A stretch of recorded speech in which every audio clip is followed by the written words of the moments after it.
সারা দেশের মতো টাঙ্গাইলের মির্জাপুরেও ব্যাপক উৎসাহ উদ্দীপনা ও ধর্মীয় ভাবগাম্ভীর্যের মধ্য দিয়ে উদযাপিত হবে দুর্গাপূজা। এবছর মির্জাপুর উপজেলায় ২৫৮টি মণ্ডপে দুর্গাপূজা অনুষ্ঠিত হবে।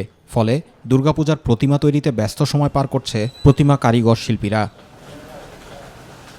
নির্দিষ্ট সময়ের মধ্যে সবকিছু শেষ করতে শিল্পীরা কাজ করছেন ভোর থেকে গভীর রাত পর্যন্ত। শিল্পীদের নিপুণ হাতের ছোঁয়ায় পরিস্ফুটিত হচ্ছেন দেবী দুর্গা ও তার ছেলে মেয়ে লক্ষ্মী, সরস্বতী, গণেশ ও কার্তিক। ষষ্ঠী থেকে বিজয়া দশমী পর্যন্ত আশা রাখি সুন্দর এবং শান্তিপ্রিয়ভাবে আমরা সনাতন ধর্মাবলম্বীরা এই উৎসব উদযাপন করব। জাত, বর্ণ, ধর্ম নির্বিশেষে সকলে আমরা সহযোগিতার মধ্যে একে অপরের কাঁধে কাঁধ মিলিয়ে আমরা পূজা করে থাকি।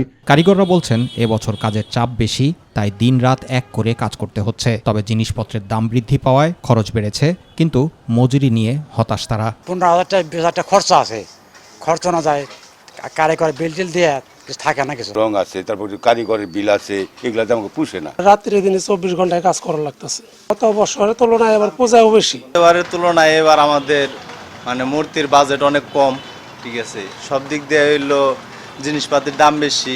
সবকিছু মিলিয়ে এই উপজেলার পূজা মণ্ডপগুলোতে চলছে পূজার আমেজ উৎসব। পূজার সার্বিক নিরাপত্তার বিষয়ে নেওয়া হয়েছে বিশেষ পরিকল্পনা। প্রস্তুতিমূলক সভা গ্রহণ করা হয়েছে ইতিমধ্যে, এবং সেই প্রস্তুতিমূলক সভায় বিভিন্ন বিষয়ে উত্থাপিত হয়েছে এবং সবগুলোই স্ব আইন শৃঙ্খলা বাহিনী থেকে শুরু করে সংশ্লিষ্ট ডিপার্টমেন্ট এটা নোট আউট করা হয়েছে এবং সার্বিক প্রস্তুতি গ্রহণ করা হচ্ছে। মণ্ডপ ভিত্তিক আমাদের মোবাইল ব্যবস্থা আছে, মণ্ডপ কয়েকটি মণ্ডপ নিয়ে একটি মোবাইল টিম, এরকম ক্ষুদ্র ক্ষুদ্র ভাগে আমরা সবগুলো মণ্ডপকে আমাদের নজরদারির আওতায় এনেছি।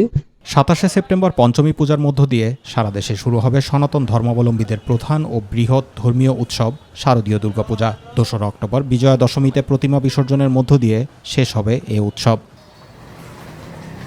জুবাইর রহমান, মাই টিভি নিউজ।